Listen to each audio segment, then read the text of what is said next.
Mes chers compatriotes, c'est avec gravité que je m'adresse à vous ce jour.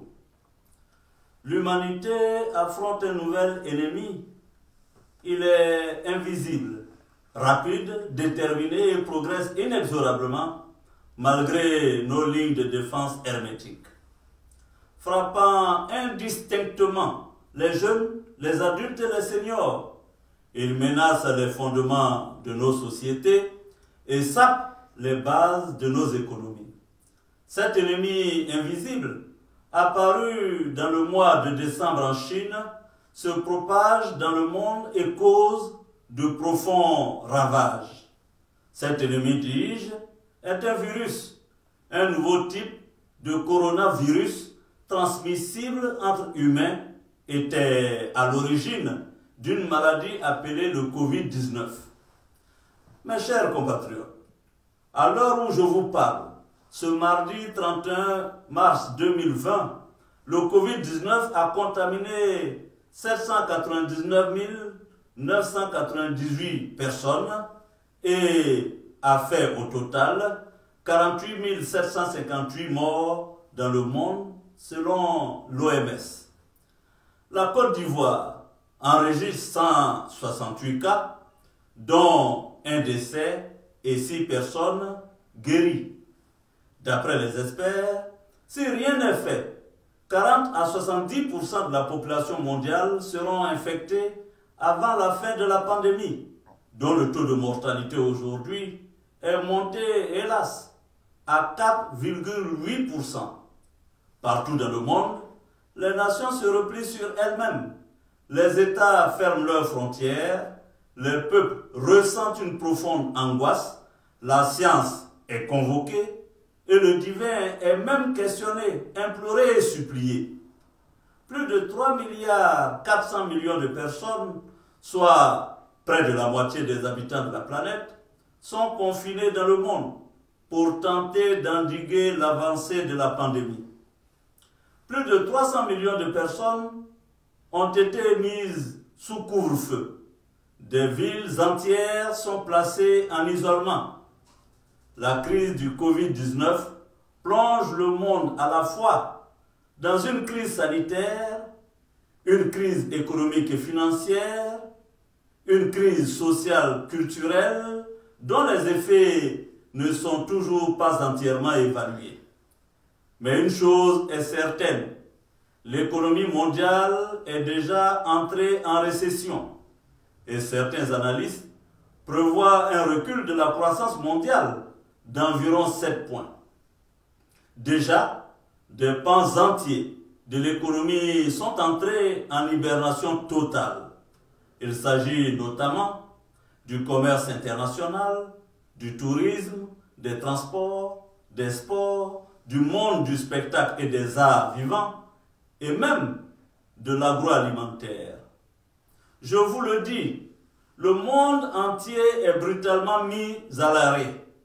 Ce n'est donc ni le lieu ni le moment de marteler nos différents querelles politiques relatifs à l'élection présidentielle d'octobre 2020, notamment en ce qui concerne la mise en place d'une nouvelle commission électorale indépendante, le refus du tripatouillage de la Constitution, le refus de la révision non consensuelle du code électoral, l'audit et la révision de la liste électorale, la confection des cartes nationales d'identité. Faut-il le signaler, sur ces questions cruciales, toute l'opposition unie est en total désaccord avec le gouvernement et l'a fait savoir dans une déclaration que j'endosse et dont je suis signataire. Je me permets au demeurant de signaler que ces questions sont des conditions sine qua non à des élections apaisées et à la sauvegarde de notre nation.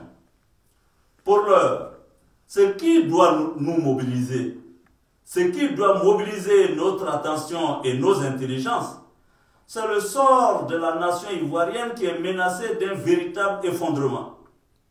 Chers compatriotes, cet ennemi est dans nos murs. il nous faut faire face courageusement. Le gouvernement et les professionnels de la santé ont indiqué les gestes barrières et les mesures de distanciation sociale à observer. Faute de vaccins ou de traitements scientifiquement expérimentés, à l'heure actuelle, pour en venir à bout, je vous exhorte tous au respect strict de ces mesures. Personnellement, et depuis l'exil forcé et injuste qui m'est imposé, je ne pouvais vous abandonner dans cette épreuve. Ainsi, promptement, dès l'annonce du premier cas en Côte d'Ivoire, j'ai demandé à la délégation GPS Côte d'Ivoire de procéder à la distribution gratuite de gel hydroalcoolique et de masques sur toute l'étendue du territoire pour venir en aide à nos compatriotes les plus défavorisés sans discrimination. Ainsi qu'aux prisonniers dont la situation carcérale faite de promiscuité, d'insalubrité et de délabrement les rend particulièrement vulnérables à la contamination par le Covid-19 et à la mort, hélas, si rien n'est fait. J'ai une pensée forte pour tous les prisonniers politiques, civils et militaires, sans exclusion, détenus en raison de leur engagement politique ou simplement pour avoir servi la République. Face à cette terrible pandémie, la solution, à mon avis, ne réside pas dans la création de couloirs humanitaires pour personnes privilégiées ici ou ailleurs. Il s'agit ensemble de faire front. La solution réside dans l'union sacrée de toutes les forces vives de la nation pour contenir le danger qui menace notre pays et notre peuple. Je prends au mot le chef de l'État sur la nécessité de cette union sacrée. J'en appelle donc à la responsabilité du chef de l'État face aux dangers qui menacent notre pays. Je lui demande de créer justement les conditions d'un dialogue national, les conditions véritables de l'union sacrée entre toutes les filles et tous les fils de la Côte d'Ivoire. Je souhaite que la gestion de la crise se fasse dans la transparence et non dans l'à peu près, dans la cohésion nationale et non dans la division, dans la conjugaison en somme des efforts de tous. Cette crise est trop grave et sérieuse pour être l'affaire du seul gouvernement. Cela requiert que le président de la République appelle autour de lui les anciens chefs d'État et anciens présidents d'institutions, les leaders politiques, les experts et chercheurs de la santé, les experts du monde de la finance, les responsables des confédérations syndicales et les acteurs sociaux, comme cela se fait ailleurs. Les bouleversements multiformes que cette crise provoque nécessitent des concertations à tous les niveaux et l'engagement de chacun dans la sauvegarde de notre tissu économique et industriel, la préservation de nos valeurs sociales culturelles, la sauvegarde de nos libertés et la protection de la santé de nos compatriotes. J'en appelle à un pacte national contre le Covid-19 dans le cadre de l'union sacrée. L'heure n'est plus aux stratégies partisanes, claniques, à la vision court-termiste qui privilégie les intérêts électoraux particuliers aux intérêts généraux. La Côte d'Ivoire vous regarde, Monsieur le Président de la République. Et l'histoire sera, je vous le dis, impitoyable envers ceux qui n'auront pas su ranger leurs ambitions intéressées et leurs intérêts personnels pour privilégier l'intérêt collectif et général. Cette pandémie doit être l'occasion de réconcilier les Ivoiriens entre eux, afin de les amener à gommer leurs différences pour se tenir en tant que peuple uni face à l'adversité. Dans ce cadre, de manière urgente, il faut que le gouvernement se penche dès maintenant sur la situation des entreprises qui, immanquablement, seront frappées de plein fouet par la crise économique et financière. L'État doit aussi prendre des mesures d'encadrement des prix pour éviter une augmentation de l'inflation. Si rien n'est fait, le taux d'inflation de 2,6% en mars 2020 pourrait atteindre les 4,1%, voire 6% en fin d'année selon des projections tout à fait raisonnables, réduisant de fait le pouvoir d'achat des ménages. Les cessations d'activité ou la baisse considérable du volume d'activité dans certains secteurs fait peser des risques importants de mise en chômage technique, voire de licenciements massifs.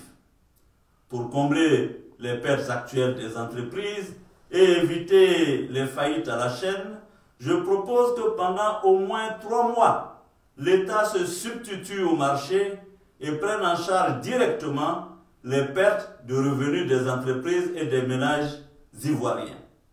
Les ressources pour soutenir cette intervention de l'État afin de sauver nos entreprises peuvent être trouvées notamment auprès du FMI qui, la semaine dernière, a annoncé 50 milliards de dollars de disponibilité, dont 10 milliards pouvant être prêtés à taux zéro aux pays pauvres et en développement frappés par le coronavirus. Je l'ai souvent dit et je le répète encore aujourd'hui. Nos États ne doivent pas avoir peur de se donner les moyens d'intervenir massivement pour soutenir leur économie.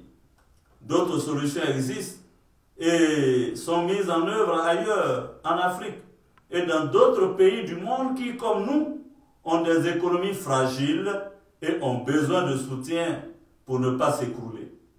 Je voudrais en citer quelques-unes. Suspension du paiement des charges sociales des PME et des très petites entreprises pendant 3 mois. Mise en place d'un moratoire pour le remboursement des crédits bancaires au profit des entreprises. Suspension pour 3 mois du paiement des loyers, des factures d'eau et d'électricité afférents aux locaux professionnels. Renonciation aux pénalités financières et aux suspensions de services en cas de non-paiement de ces factures au bénéfice des très petites entreprises, report à 3 mois des factures échues pour les entreprises en difficulté, négociation avec les syndicats pour obtenir un accord dérogatoire sur le droit du travail pour les entreprises en difficulté réelle afin d'éviter les mises en chômage et maintenir un niveau de rémunération même en cas de non-activité. Exonération de droits et taxes sur tous les produits qui entrent dans le cadre de la lutte contre le Covid-19, masques, gel hydroalcoolique, gants, médicaments. Report de la date de paiement de la vignette pour les véhicules de transport interurbain. Suspension des impôts et taxes pendant 3 mois pour les agences de voyage, les bars, les salles de spectacle et de concert, les centres de sport et loisirs. Bien entendu, ces mesures peuvent être complétées par un ensemble de dispositifs complémentaires respectant la réglementation communautaire au niveau de l'UEMOA. Tout ceci est faisable dans le cadre de l'Union sacrée. Sur le plan sanitaire, je propose que les modalités d'un possible confinement qui s'est avéré efficace ailleurs soient minutieusement étudiées en concertation avec les experts de la santé pour en évaluer les implications dans le cas particulier de notre pays. Cette stratégie, si elle était adoptée, devrait être couplée à des tests systématiques effectués sur toute personne se présentant dans les services d'urgence médicale. Chacun a pu constater l'impréparation de nos hôpitaux et de nos structures sanitaires à une vague épidémique de cette ampleur. Trop de personnes sont en première ligne dans cette guerre sans aucune protection. Je veux parler des professionnels de la santé, des agents des forces de défense et de sécurité, des caissières dans les supermarchés et centres commerciaux, des agents des pompes funèbres, des éboueurs et des agents d'assainissement, à qui, ici, je rends hommage et que nous ne devons pas laisser seuls face au danger. Il est temps de nous retrousser les manches et de prendre le taureau par les cornes. Il faut, ici et maintenant, anticiper la vague qui se prépare et qui pourrait se traduire par un afflux massif de malades dans les structures hospitalières. À l'instar du dispositif rigoureux que mon gouvernement, en 2008, avait mis en place pour faire face à la grave crise financière et alimentaire mondiale, dont on se souvient encore, il faut dès maintenant accentuer la coordination des moyens de secours civils et militaires pour prendre en charge les malades. Il faudra mettre en place un dispositif de mobilisation maximale de toutes les capacités d'hospitalisation, aussi bien publiques que privées. Les moyens humains, matériels et scientifiques des cliniques privées et des hôpitaux publics doivent être sollicités pour affronter la maladie. Les préfets doivent être engagés dans l'organisation et l'encadrement de ces mesures avec les directeurs régionaux et départementaux de la santé dans le cadre des cellules régionales de crise. Ces cellules régionales de crise seront chargées du suivi des procédures édictées par le gouvernement et de la remontée en temps réel des informations sur la progression du virus et de ses effets afin d'adapter la riposte. Ces cellules de crise pourraient également, mais non limitativement, rechercher activement tous les cas suspects, renforcer la prise en charge précoce en créant ou en aménageant des centres de tests dans chaque chef-lieu de région, augmenter les capacités de confinement en créant des centres régionaux de quarantaine pour tous les cas suspects, augmenter les capacités d'hospitalisation et de réanimation par la mise en commun des disponibilités régionales ou en sollicitant le gouvernement, renforcer la protection du personnel de santé, en particulier, et de la population en général, par des campagnes de communication de proximité, procéder à la distribution rationnelle des moyens de lutte mis à leur disposition par le gouvernement ou les collectivités territoriales, réquisitionner au besoin tout personnel ou tout moyen nécessaire à la lutte contre cette maladie. Je vous l'assure, ces mesures avaient été efficaces et avaient permis en son temps de contenir la crise financière et alimentaire et prémunir notre nation. En ces heures difficiles, mes pensées vont vers nos compatriotes les plus fragiles, ceux qui sont en situation de détresse sociale. C'est pourquoi je m'insurge contre cette façon discriminatoire et partisane de faire la politique de certaines personnalités publiques, opportunistes et démagogues, qui se lancent dans une course aux dons intéressés et politisés aux populations, comme si l'on devait présenter la carte d'un parti politique avant de bénéficier d'une aide humanitaire nécessaire. Quant à moi, je propose au président de la République et au ministre, en signe d'exemplarité, à renoncer à 1 mois de salaire en solidarité avec les ménages frappés par les mesures au profit d'un fonds national de solidarité pour les victimes du Covid-19. Bien qu'en exil, j'y consens moi-même volontiers.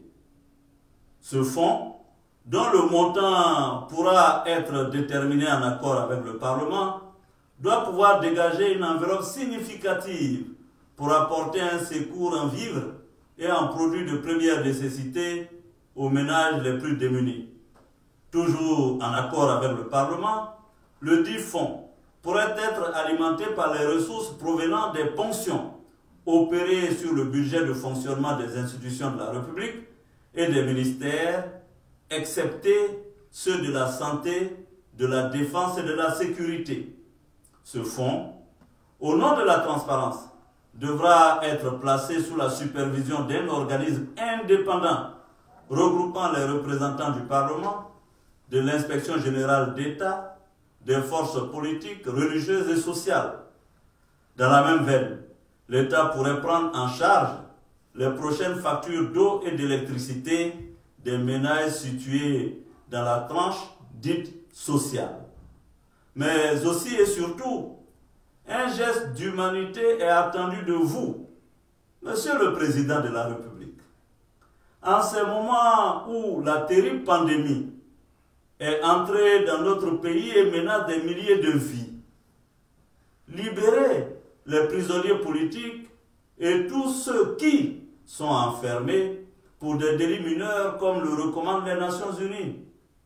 Remettez en liberté tous ces pères de famille dont vous connaissez personnellement certains et qui n'ont commis pour seul crime que de militer contre vos choix. Monsieur le Président de la République, je vous conjure, faites un geste de réconciliation à l'endroit de l'ancien président Laurent Gbagbo et de M. Charles Blé Bouté. Cela vous grandira et le peuple vous le revaudra. La Côte d'Ivoire attend cela de vous. Je ne demande rien pour moi-même, vous l'aurez remarqué. Mais c'est ainsi que vous favoriserez et créerez la nécessaire union sacrée. Je voudrais terminer mon propos en rendant un hommage appuyé et sincère à tous les professionnels de la santé qui, depuis que la pandémie s'est déclarée à l'intérieur de nos frontières, sont sur le front au péril de leur vie. Gloire et honneur à vous. À nos membres des forces de défense et de sécurité, je comprends fort bien la dangerosité de la mission qui vous est confiée. Je connais votre abnégation qui confine au sacerdoce. Cependant, je vous exhorte, lors des patrouilles pour faire respecter le couvre-feu, à éviter d'infliger des traitements inhumains et dégradants aux contrevenants. Ce sont vos frères, ce sont vos sœurs qui ont besoin de votre aide, de votre protection et non de votre colère et de vos bastonnades.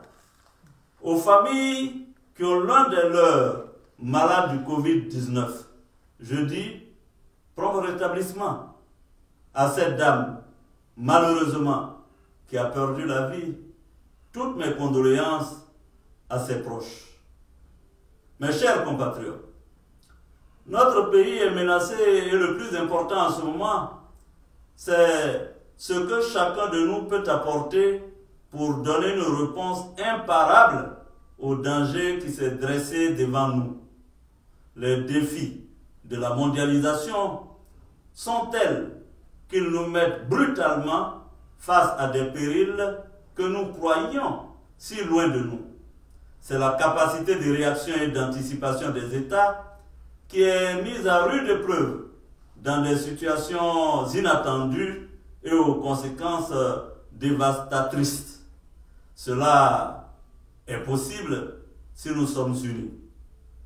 C'est notre vision de ce que devrait être la Côte d'Ivoire en de telles circonstances que nous voulons partager avec vous.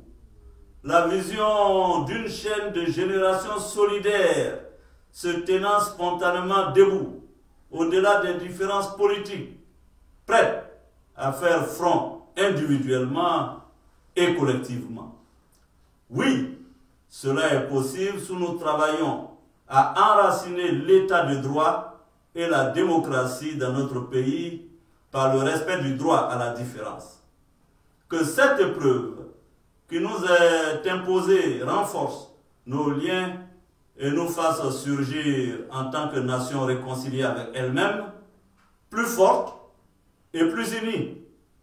Que Dieu bénisse la Côte d'Ivoire. Je vous remercie.